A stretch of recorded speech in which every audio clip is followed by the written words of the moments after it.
لله وحده والصلاة والسلام على من لا نبي بعده وعلى آله وأصحابه وأزواجه وذرياته وأهل بيته وبارك وسلم تسليما كثيرا كثيرا.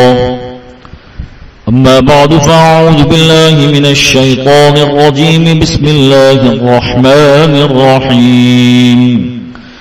إن عدة الشهور عند الله 12 شهرا في كتاب الله يوم خلق السماوات والأرض منها 4 حرم ذلك الدين القيم فلا تظلموا فيهن أنفسكم. صدق اللہ العظیم. محترم بزرگوں اور دینی بھائیوں، محرم الحرام 1448 ہجری کا آغاز ہو چکا ہے. محرم الحرام خود ہم کہتے ہیں محرم الحرام، وہ مہینہ ہے محرم جو حرمت والا مہینہ ہے. جب سے آسمان و زمین حق تعالی شانہ نے بنائے ہیں اسی وقت سے حق تعالی شانہ نے 12 مہینے بنائے ہیں. یہ جو آیت میں نے پڑھی 10ویں سپارے کی، اس میں حق تعالی شانہ نے اس کو بیان فرمایا ہے کہ جب سے آسمان و زمین کی پیدائش حق تعالی شان ہونے کی ہے اسی وقت سے 12 مہینے بنائے، اور اسی وقت سے 12 مہینوں میں 4 مہینے حرمت والے ہیں. خود نبی کریم صلی اللہ علیہ وسلم کا ارشاد ہے کہ یہ 12 مہینے اللہ نے پیدا فرمائے، اور یہ 12 مہینوں میں سے 4 مہینے حرمت والے مہینے ہیں. ثلاثۃ منہن متوالیات، 3 تو لگاتار ہیں. ذی القعدہ وذی الحجہ ومحرم ورجب بین جماد الثانیہ والشعبان.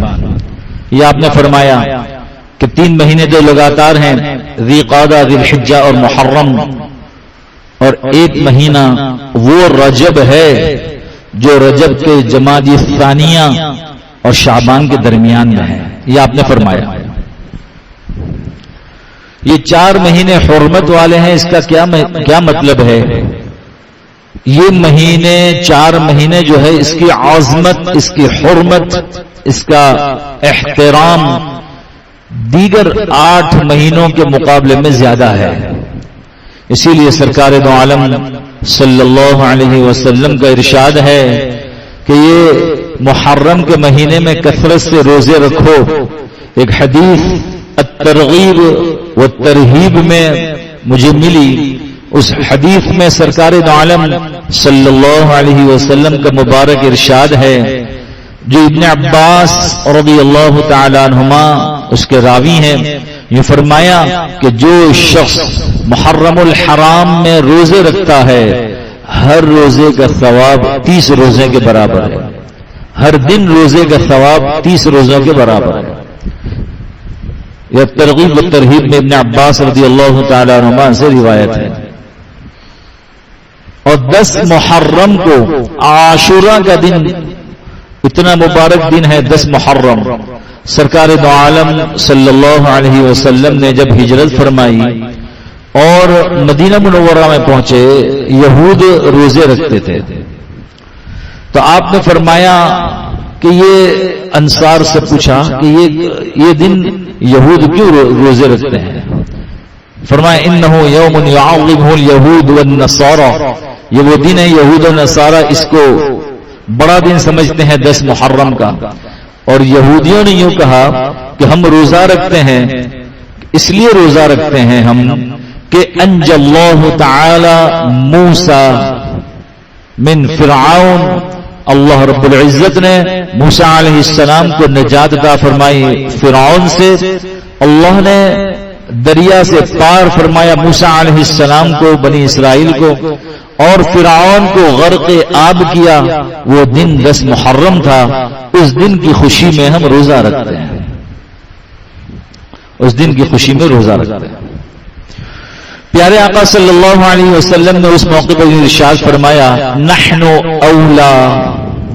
نحن احق و اولا بموسیٰ منکم، ہم زیادہ حقدار ہیں محبت کے اعتبار سے بھی کہ الانبیاء، انبیاء علیہم السلام، ان کے آپس میں اخوت قائم ہوتی ہے، آپس میں بھائی چارگی ہوتی ہے، سب ایک ہیں، تو ہم زیادہ نحن احق و اولا بموسیٰ منکم، ہم زیادہ حقدار ہیں، لائق ہیں موسیٰ علیہ السلام سے محبت کے اعتبار سے تمہارے مقابلے میں۔ تم کیا محبت جانو، محبت ہم کرتے ہیں، اس لیے آپ نے حکم دیا کہ بھئی 10 محرم کا روزہ رکھیں۔ اس سے پہلے سرکار دو عالم صلی اللہ علیہ وسلم 10 محرم کا روزہ رکھا کرتے تھے، رمضان المبارک کے روزوں کی فرضیت سے پہلے جب رمضان کے روزے فرض ہوئے تو آپ اس کو گویا سنت سمجھ کر رکھتے تھے۔ اب جب یہ بات ہوئی تو آپ نے ایمان والوں میں بھی اعلان فرما دیا کہ ایمان والے بھی روزہ رکھیں، لیکن آپ نے مشکات میں ابن عباس رضی اللہ تعالی عنہما سے روایت ہے نفل روزوں کے بیان میں، باب صوم النفل، صوم التطوع، اس کے اندر یہ روایت موجود ہے۔ حضرت عبداللہ بن عباس رضی اللہ تعالی عنہما فرماتے ہیں کہ سرکار دو عالم صلی اللہ علیہ وسلم نے آخر میں ارشاد فرمایا تھا کہ لئن بقیت الی قابل لأصومن التاسع، اگر آئندہ میں رہا تو 9ویں کا روزہ بھی میں ساتھ ساتھ ملاؤں گا، 9ویں کا روزہ بھی میں ساتھ ساتھ ملاؤں گا۔ عجیب بات ہے، یہاں 2 باتیں ہمیں سمجھنی چاہیے۔ ایک بات تو یہ ہے کہ دیکھیں خوشی کے اندر یہودیوں نے بھی روزہ رکھا تھا، موسیٰ علیہ السلام کو اللہ نے نجات عطا فرمایا، روزہ رکھا، جلسے جلوس نہیں کیے۔ ابھی ہمارے یہاں ایسے جب اوقات آتے ہیں تو لوگ جلسے جلوس کرتے ہیں، ریلیاں نکالتے ہیں لمبی لمبی، 12 ربیع الاول آئے گا دیکھنا، کیا ہے کہ نبی کریم صلی اللہ علیہ وسلم کی پیدائش کا دن ہے تو اس میں اعمال کرو۔ یہودیوں نے کہا ہم روزہ اس لیے رکھتے ہیں کہ موسیٰ علیہ السلام کو اللہ نے نجات عطا فرمائی۔ ایک بات تو یہ، دوسری اہم ترین بات یہ ہے کہ سرکار دو عالم صلی اللہ علیہ وسلم نے اس بات کو پسند نہیں فرمایا کہ عبادت کے اندر بھی یہودیوں کے ساتھ مشابہت پیدا ہو جائے، کہ ہم نے تو کہہ دیا ایمان والے کو کہ ایمان والو تم بھی روزہ رکھو 10 محرم کو، اب ایمان والے روزہ رکھیں گے 10 محرم کو، یہودی بھی روزہ رکھتے ہیں، تو عبادت کے اندر مشابہت پیدا ہو رہی ہے یہودیوں کے ساتھ، کہ نہ عبادت کے اندر بھی یہودیوں کے ساتھ غیر کے ساتھ مشابہت نہیں ہونی چاہیے۔ اس لیے آپ نے فرمایا لئن بقیت الی قابل لأصومن التاسع، کہ اگر آئندہ میں رہا تو 9ویں کا ساتھ میں ملا لوں گا۔ محدثین نے لکھا ہے یا 9ویں کا یا 11ویں کا روزہ ساتھ میں آدمی ملا لے تاکہ عبادت کے اندر بھی غیروں کے ساتھ مشابہت پیدا نہ ہو۔ لیکن اگر کوئی شخص صرف 10ویں محرم کا روزہ رکھتا ہے، نہ 9ویں کا رکھتا ہے نہ 11ویں کا رکھتا ہے، تو اس کے لیے ناجائز نہیں ہے، رکھ سکتا ہے، اس نے سمجھ کر رکھنا چاہیے، اس کی بڑی فضیلت ہے۔ اور اگر موقع مل جائے تو کوشش اس بات کی ہونی چاہیے یا 9ویں کا یا 11ویں کا ساتھ میں ملا لے، تاکہ رسول اللہ صلی اللہ علیہ وسلم نے جو تمنا ظاہر فرمائی تو اس تمنا پر عمل پیرا ہو جائیں اور یہودیوں کے ساتھ مشابہت عبادت میں بھی لازم نہ آئے۔ نبی کریم صلی اللہ علیہ وسلم کا ارشاد ہے کہ یہ جو روزہ ہے 10 تاریخ کا، 10 محرم کا روزہ، اس کی فضیلت کیا ہے کہ احتسب علی اللہ، میں اللہ کے اوپر یقین رکھ کر کے یہ ثواب کی امید رکھتا ہوں کہ ان یکفر السنۃ التی، قبلها، اور ایک روایت میں ان یکفر السنۃ الماضیہ، یہ الفاظ ہیں جو گزرا ہوا سال ہے، ایک سال کے گناہ 10 محرم کا روزہ رکھنے سے اللہ معاف فرما دیں گے۔ 10 محرم کا روزہ رکھنے سے گزشتہ ایک سال کے گناہ اللہ معاف فرما دیں گے۔ اور عجیب بات یہ ہے، ایک روایت میں یہ الفاظ بھی ملتے ہیں ان یکفر السنۃ الذی قبلها ویکفر السنۃ التي بعدها، ایک سال پہلے اور ایک سال آنے والے گناہوں کو حق تعالی شانو معاف فرما دیں گے۔ اور جیسے میں نے الترغیب والترہیب کی ایک روایت ابن عباس رضی اللہ تعالی عنہما سے ابھی عرض کی کہ اس میں یہ روایت ہے کہ محرم الحرام کے 10 محرم کے علاوہ کے جو روزے ہیں اس کی بھی خاص فضیلت ہے، جو ان روزوں کو بھی رکھے 10 محرم کے علاوہ بھی، جب بھی اللہ موقع عنایت کر دے، فرما دے، جب بھی موقع اللہ دے دے، تو اس صورت میں ایک روزہ یہ 30 دن کے روزے کے برابر ثواب رکھتا ہے۔ لہذا ایک بات تو محرم کے حوالے سے یہ ہے کہ اس میں روزوں کی کثرت ہو، نہیں کر سکتے تو کم از کم 9، 10 یا 10، 11 کا روزہ رکھیں۔ ہمارے یہاں تو اس کا اندازہ نہیں ہوتا، اہل عرب کے وہاں بڑا اہتمام اس کا ہوتا ہے۔ شاید مدینہ منورہ زادہ اللہ شرفا و تعظیما اور مکہ المکرمہ یعنی حرمین شریفین، اس میں شاید کوئی ایسا شخص ہو جو وہاں روزہ نہ رکھتا ہو اور دسترخوان وسیع نہ کرتا ہو۔ ہاں یہ بھی ایک روایت ہے، اس روایت کی بھی سند پر بعضوں نے کلام کیا ہے، لیکن کافی حد تک اس کی سند دیگر احادیث کو سامنے رکھتے ہوئے اگر دیکھا جائے تو اس سند میں جان پیدا ہو جاتی ہے کہ موسع اللہ یوم عاشورا وسع اللہ سنہ، حق تعالی جو شخص عاشورہ کے دن 10 محرم کو اپنے دسترخوان کو وسیع کر دے، خاندان کے لوگوں کو، اپنے یعنی اپنے گھر کے لوگوں کو، بال بچوں میں جو عام طور پر پکاتے ہیں اس سے کچھ اچھا پکا لیا، وسعت کر رہی، کوئی اور چیزیں بھی لے آئے دسترخوان پر، فرمایا کہ حق تعالی شانو پورے سال اس کی روزی میں برکتیں عطا فرمائیں گے۔ یہ کرنے کے کام ہیں، کرنے کے کام میں نے ایک تو 10 محرم کا روزہ، اور یہ روزہ جو پورے محرم کے حوالے سے، اس کی بھی میں نے حوالے سے آپ کو بات کی، الترغیب والترہیب میں یہ روایت موجود ہے۔ روزہ رکھنا ایک تو یہ ہے، دسترخوان گھر کے اندر وسیع کرنا، نہ کرنے کے کام کیا ہے؟ محرم الحرام میں مشکات میں روایت ہے جس میں نبی کریم صلی اللہ علیہ وسلم کا ارشاد ہے، کتاب الجنائز کے اندر یہ روایت موجود ہے، البکاء علی المیت، یہ باب ہے، اس کے ماتحت یہ روایت ہے کہ لیس منا من ضرب الخدود وشق الجیوب ودعا بدعوى الجاہلیہ او کما قال رسول اللہ صلی اللہ علیہ وسلم۔ اس شخص کا ہم سے کیا تعلق؟ پیارے آقا صلی اللہ علیہ وسلم کا انداز دیکھیں، پیارے آقا صلی اللہ علیہ وسلم فرماتے ہیں اس شخص کا ہمارے سے کیا تعلق ہے، ہم سے کیا لینا دینا ہے اس کا؟ لیس منا من ضرب الخدود، جو اپنے چہرے اور سینوں کو پیٹے، ماتم کرے، کہ ماتم کرنے والے کا ہم سے کیا تعلق؟ لیس منا من ضرب الخدود وشق الجیوب، اور غم کے اندر اپنے گریبان کو چاک کرے، ہائے ہائے غم میں، وشق الجیوب ودعا بدعوى الجاہلیہ، اور زمانے جاہلیت والے نعرے لگائے، مرثیے پڑے، کہ اس کا اسلام سے کیا تعلق ہے؟ ہم سے کوئی اس کا تعلق نہیں۔ آپ نے براءت کا اعلان فرمایا ہے۔ یہ جو واقعہ ہے کربلا کا، یہاں یہ بات واضح ہے، اہل السنت والجماعہ وہ اہل بیت ان سے ایسی محبت کرتے ہیں، اپنے ایمان کا حصہ سمجھ کر محبت کرتے ہیں، اور ایسی محبت کرتے ہیں کہ اہل بیت کی تعظیم اور ان کی فضیلت اور ان کے درجات کو اگر ہم دیکھنے جائیں تو دیکھ بھی نہیں سکتے، ہماری ٹوپی اور امامے نیچے گر جائے۔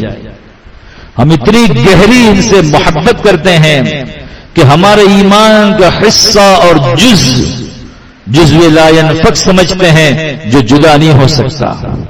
ہم اہل بیت سے وہ محبت رکھتے ہیں، صرف دعویٰ نہیں. وہ لوگ جو ماتم کرتے ہیں، ماتم کو اپنا دھرم اور دین سمجھتے ہیں، وہ دعویٰ کرتے ہیں اور نیرا دعویٰ ہے، ان کے پاس دلیل کوئی نہیں. اس لیے کہ اگر اہل بیت سے محبت ہوتی تو اہل بیت اطہار جب 72 شہداء بنے، یہ تو 62 ہجری کا واقعہ ہے، سن 62 ہجری میں، 60 کے بعد ہے. یہ حدیث جو میں نے ابھی عرض کی ہے تو رسول اللہ صلی اللہ علیہ وسلم نے 60-65 سال پہلے، 70 سال پہلے ارشاد فرمائی ہے. اسی وقت سے آپ نے منع فرمایا تھا. حضرت نبی کریم صلی اللہ علیہ وسلم نے دنیا سے پردہ فرمایا ہے. قرآن کریم کی آیت ہے وَمَا مُحَمَّدٌ إِلَّا رَسُولٌ قَدْ خَلَتْ مِن قَبْلِهِ الرُّسُلُ أَفَإِن مَاتَ أَوْ قُتِلَ انقلبتم عَلَى أَعْقَابِكُمْ وَمَن يَنقَلِبْ عَلَى عَقِبَيْهِ فَلَن يَضُرَّ اللَّهَ شَيْئًا. محمد صلی اللہ علیہ وسلم یہ تو اللہ کے رسول ہیں. قد خلت من قبلہ الرسل، پہلے بھی رسول آ کر گئے. افإن مات او قتل انقلبتم على اعقابکم، اگر محمد صلی اللہ علیہ وسلم کا وصال ہوتا، انتقال ہوتا ہے، یا شہادت کا جام نوش کرتے ہیں، کیا تم ایڑیوں کے بل اسلام سے پھر جاؤ گے؟ اور اگر کوئی ایسا کرتا ہے وَمَن يَنقَلِبْ عَلَىٰ عَقِبَيْهِ فَلَن يَضُرَّ اللَّهَ شَيْئًا، کوئی اگر ایسا کرتا ہے تو اللہ کا کوئی نقصان نہیں کرتا. اس لیے کہ شریعت نے غم کے اندر ماتم کی اجازت ہی نہیں دی، مرثیے پڑھنے کی اجازت ہی نہیں دی. اگر اجازت ہوتی، یہ میں آیت اس لیے لایا ہوں، اگر اجازت ہوتی تو سرکار دو عالم صلی اللہ علیہ وسلم کے وصال کا غم نہ آج تک آیا، نہ قیامت تک ایسا غم اس امت پر آنے والا ہے. جس میں حضرت عمر رضی اللہ تعالیٰ عنہ حضرت عثمان غنی رضی اللہ تعالیٰ عنہ کو سلام کرتے ہیں. حضرت عثمان غنی رضی اللہ تعالیٰ عنہ مسجد نبوی زادہ اللہ شرف و تعظیمہ کی دیوار پر ٹیک لگائے بیٹھے ہوئے ہیں، سلام کا جواب نہیں دیا. حضرت عمر رضی اللہ تعالیٰ نے شکایت کی حضرت ابو بکر سے کہ دیکھو یہ سلام کا جواب بھی نہیں دیتا. حضرت عثمان نے کہا خدا پاک کی قسم مجھے پتہ ہی نہیں چلا، اس غم میں پتہ ہی نہیں کون سلام کر رہا ہے، کون گزر رہا ہے. ایسا غم حضرات صحابہ کرام پر طاری تھا. اب محبت کا نام لینے والوں نے یہ بات چلا دی محرم غم کا مہینہ ہے. ارے بابا، وہ غم کا مہینہ جو کہہ رہے ہیں وہ واقعہ تو 60-65 سال 70 سال کے بعد رونما ہوا. پیارے آقا صلی اللہ علیہ وسلم پہلے سے ارشاد فرما گئے لیس منا من ضرب الخدود وشق الجیوب ودعا بدعوى الجاہلیہ، اس شخص کا اسلام سے تعلق ہی نہیں جو اپنا سینے کو پیٹے. اور عجیب بات یہ، مجھے یہاں نقطے کے طور پر ایک بات یاد آئی، جو لوگ ذاکرین اپنے آپ کو کہتے ہیں اور وہ ماتم کرواتے ہیں، ماتم کرو ماتم، کچھ ایسی باتیں لاتے ہیں کہ ماتم کرو، خود تو ایسے کرتے ہیں آہستہ آہستہ، انگلی کا نشان بھی سینے پر نہ پڑے، آہستہ آہستہ ایسے. اور دوسرے وہ کہتے ہیں خنجر سے نہیں کرو. تو کم از کم ان کو بھی میں دعوت دیتا ہوں کہ سوچو تو صحیح. ہمارے یہاں اگر کوئی کہتا ہے کہ رمضان مبارک میں اتنی تلاوت کرو، تو کہنے والا اگر ایک قرآن پڑھتا ہے تو ابھار رہا ہے وہ کم از کم 10 سپارے تو پڑھو. کہنے والا پوری تراویح کا اہتمام کر رہا ہوتا ہے، نوافل کا اہتمام کر رہا ہوتا ہے، تو وہ ابھار رہا ہے کہ بھئی آپ بھی تو کچھ کرو، ہم سب کو کچھ کرنا چاہیے. یہ کون ہے جو کہتے ہیں ماتم کرو اور زنجیروں سے کرو؟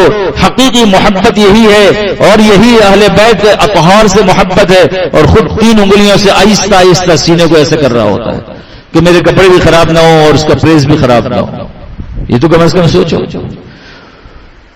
اور کہتے ہیں کہ یزیدیوں نے حسینیوں پر حملہ کیا، اصل حسینی تو ہم ہیں. اس بات کو سمجھیں الحمدللہ ثم الحمدللہ اصل حسینی ہم ہیں اہل السنت والجماعہ. کیوں؟ اس لیے کہ کربلا کے میدان میں بھی انہوں نے نماز نہیں چھوڑی اور آپ نماز کے وقت میں جلوس نکال رہے ہو. انہوں نے روزے رکھے اور آپ سبیل لگا کر لوگوں کو پانی اور شربت پلا رہے ہو. تو آپ تو یزیدی ہوئے.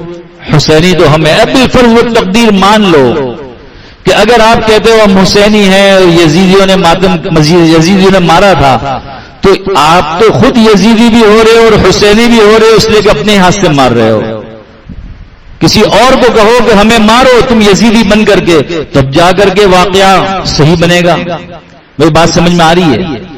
اپنے ہی ہاتھ سے مار رہے ہو تو ایک ہی آدمی یزیدی بھی ہو اور حسینی بھی ہو, ایسے کیسے ہو سکتا ہے؟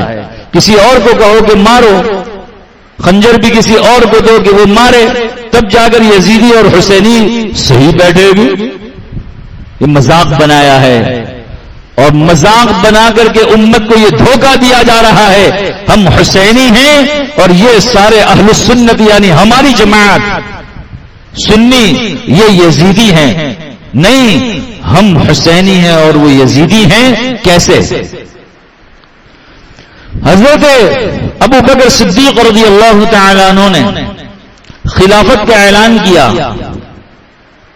حضرت حسین, حضرت حسن, حضرت علی, حضرت فاطمہ الزہرا رضی اللہ عنہم اجمعین سب نے آ کر ہاتھ پر ہاتھ دیا حضرت ابو بکر صدیق رضی اللہ تعالی عنہ کہ ابو بکر ہم تمہیں نبی کے زمانے میں بھی جانتے تھے, ہمارے نانا جان کے زمانے میں بھی, اور مانتے بھی تھے, اور آپ کی اب مانیں گے بھی, آپ ہی ہمارے خلیفہ ہیں.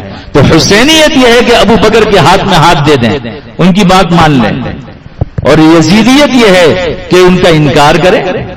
پھر حضرت عمر رضی اللہ عنہ کا زمانہ آیا تو یہی سارے اہل بیت نے حضرت عمر رضی اللہ تعالیٰ کے ہاتھ میں ہاتھ دیا, ساری امت کو اس بات کا پیغام دیا کہ حسینیت یہ ہے کہ عمر کے ہاتھ میں ہاتھ دو.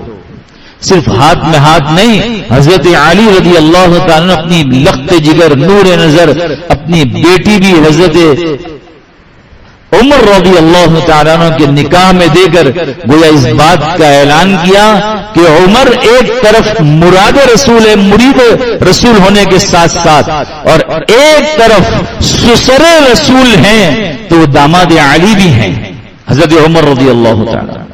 یہ دھوکہ دیا جا رہا ہے. یہ میں اس لیے خاص کچھ چیزیں مختصر سے وقت میں عرض کر رہا ہوں کہ ہم ان کو جواب دے سکیں.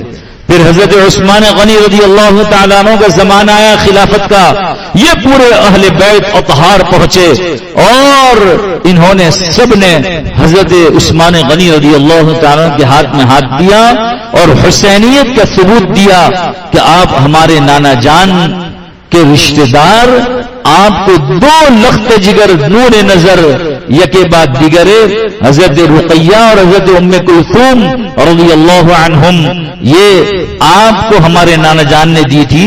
ہم آپ کے ہاتھ پر بیعت کر رہے ہیں. حسینیت یہ ہے جس طرح انہوں نے ابو بکر کو, عمر کو, عثمان کو مانا جانا, اور پھر آخر میں حضرت معاویہ رضی اللہ تعالیٰ عنہ سے حضرت حسن رضی اللہ تعالیٰ عنہ نے منبر پر کھڑے ہو کر کے صلح صفائی کی اور یوں کہا میں آپ کے ہاتھ میں ہاتھ دیتا ہوں. تو حسینیت یہ ہے اور حسنیت یہ ہے کہ اسی طریقے سے ان کو جاننا, ماننا, ان کی ماننا, حقیقت میں یہی اہل بیت اطہار ان کا طریقہ کار رہا ہے. ایک بات تو یہ. پھر جب بھی کوئی بڑے دن آتے ہیں جس کو شریعت نے اعمال کے اعتبار سے بڑا گردانہ ہے, بڑا قرار دیا ہے, اس میں اسی طریقے سے شیطان شیطانوں کو کھڑا کر کے ایسے کام کروا دیتا ہے جس سے اس دن کی عظمت نکل جائے. اب محرم میں اتنا چرچا کربلا کا ہو رہا ہے کہ حضرت عمر رضی اللہ تعالیٰ عنہ کی شہادت کو لوگ فراموش کر گئے. تو پہلی تاریخ جو ہے ہجری تاریخ کا پہلا دن اس شہادت سے لبریز ہے, اور ذی الحجہ آخری مہینہ، اس کی آخری تاریخوں میں حضرت عثمان غنی رضی اللہ تعالیٰ عنہ شہید ہوئے، حضرت عمر رضی اللہ تعالیٰ زخمی ہوئے. تو شروع سے لے کر آخر تک شہادت کی داستان ہے. اگر یہ شہادت کا دن غم کے طور پر منانا یہ دین ہوتا تو رسول اللہ صلی اللہ علیہ وسلم وہ نہ فرماتے جو میں ابھی عرض کر گیا. اور سب سے زیادہ غم کا دن رسول اللہ صلی اللہ علیہ وسلم کے وصال کا ہوتا. اور پھر خلفائے راشدین، کوئی دن اسلامی تاریخ میں ایسا نہیں گیا جس میں اجل صحابہ کرام دنیا سے نہ گئے ہوں، شہید نہ ہوئے ہوں. پورے سال ہی پھر سوگ مناؤ. اس امت میں ایسے ایسے شہداء ہیں، نہ میں کھل کر کہہ سکتا ہوں نہ ہم برداشت کر سکتے ہیں. اس امت میں سب سے پہلی شہید ہونے والی حضرت سمیہ رضی اللہ تعالی عنہا تھی. ہاں، دل پر ہاتھ رکھ کر اگر ہم واقعہ عرض کریں، ہم کبھی سوچیں تو صحیح اس امت کے لیے کیسی شہادت پیش کی ہے. حضرت عمار بن یاسر رضی اللہ تعالیٰ عنہ، ان کے والد تھے حضرت یاسر. دشمن پہلے حضرت یاسر کو شہید کرتے ہیں. حضرت سمیہ رضی اللہ تعالیٰ عنہا ان کی شہادت کے لیے بدبخت ان کا ایک پاؤں اونٹ سے باندھتے ہیں، دوسرا دوسرے اونٹ سے، اور دونوں کو مخالف سمت دوڑاتے ہیں اور بیچ کے حصے میں برچھا مارا جاتا ہے. اور ایسی شہادت اسلام میں کوئی تاریخ میں بتلا کر تو دیکھے. حضرت حبیب ختم نبوت کے نسبت پر شہادت نوش کرتے ہیں تو اس انداز سے کہ مسیلمہ کذاب پہلے کہتا ہے کہ اس کا ایک ہاتھ کاٹو، جب ایک ہاتھ کٹتا ہے تو نہیں، ختم نبوت کا جھنڈا دوسرے ہاتھ میں، دوسرا ہاتھ کٹتا ہے تو پھر منہ میں گردن، زبان کٹتی ہے، پھر گردن کٹتی ہے.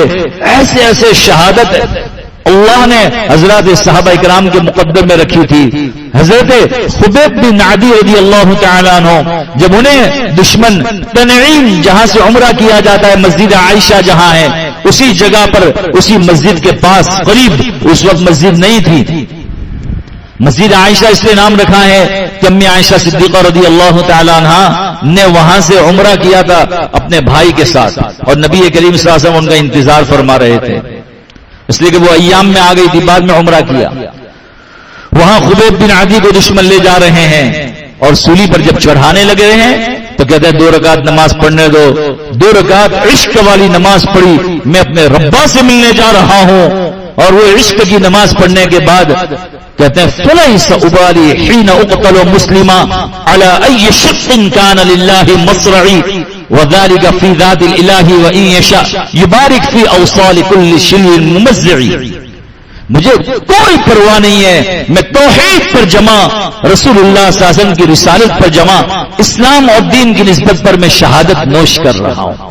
فلیس ابالی حین اقتل مسلما، اسلام کی حالت میں جا رہا ہوں، مجھے کوئی پرواہ نہیں. علی ای شق کان اللہ مصرعی، کون جون سے بھی پہلو پر میں پچھاڑا جاؤں مجھے پرواہ نہیں، میں توحید پر جا رہا ہوں. پھر کہا خدا جب چاہے گا میرے ٹکڑوں ٹکڑوں کو جمع کرے گا اور حق تعالی شانہ اس کو کل قیامت میں کھڑا کرے گا. اس کی لاش کے لیے سرکار دو عالم صلی اللہ علیہ وسلم نے مدینہ منورہ سے صحابہ کو روانہ کیا.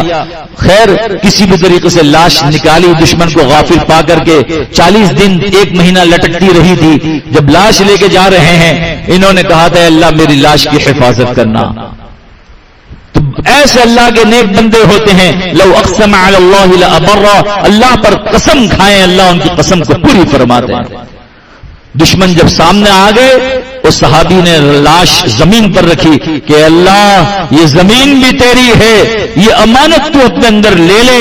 اس زمین نے اندر لے لی، دشمن قریب پہنچے، دشمن کو لاش نہیں ملی. ایسے ایسی شہادت ہے، کبھی غم نہیں منایا گیا. یہ سب یہ جو کیا جا رہا ہے سب کچھ شریعت کے خلاف ہے. آخر ایک حدیث عرض کر کے بات ختم کروں، بات کچھ لمبی ہو رہی ہے. ہمارے بہت سارے سنی انگلیاں پکڑوا کر کے 10 محرم کو اتفاق سے جمعہ ہی ہے، وہ انگلیاں پکڑوا کر کے آتے اپنے بچوں کو بھی ماتم بھی دیکھو، شربت بھی پیو. کچھ خدا کے واسطے غیرت ایمانی پیدا کرو. اتنے ہم بے غیرت ہو گئے کہ جس کی شریعت نے اجازت نہیں دی، جب وہ جائز ہی، ایک حدیث میں ہے، مشکات میں روایت ہے، اذا عملت الخطیۃ فی الارض من شہدها فکریہها کان کمن غاب عنها ومن غاب عنها فرویها کان کمن شہدها او کما قال رسول اللہ صلی اللہ علیہ وسلم. جو شخص ایسی جگہ پر چلا گیا، اذا عملت الخطیۃ فی الارض، زمین کے کسی خطے میں گناہ ہو رہا ہے، من شہیدہا فکریہا کان کمن غاب عنہا، جو وہ موجود ہے، اپنے گھر کی کھڑکیاں بند کر لی، کہتا ہے غلط ہو رہا ہے، فرمایا نبی کریم صلی اللہ علیہ وسلم نے گویا وہ وہاں موجود ہی نہیں ہے، اس میں شریک نہیں ہے. اور جو وہاں نہیں ہے اور دور سے ٹی وی پر دکھا رہا ہے کہ دیکھو یہ ماتم کر رہے ہیں غم حسین میں، غم حسین میں ماتم ہوتا ہے، لا حول ولا قوت الا باللہ. دیکھو یہ تعزیہ نکال رہے ہیں، انشاءاللہ آئندہ ہفتے اس سلسلے میں بات ہوگی مزید. تو فرمایا جو دور ہے لیکن اس کو پسند کرتا ہے وہ ایسا ہے گویا وہاں موجود ہے، اور وہاں موجود ہے تو جب عذاب آئے گا تو یہ 100 میٹر 100 کلومیٹر 1000 میٹر 1000 کلومیٹر دور رہتا ہوگا تب بھی اس کو اس کے گھر میں عذاب آئے گا. یہ پیارے آقا صلی اللہ علیہ وسلم کا ارشاد ہے. اللہ ہم سب کو عمل کی توفیق.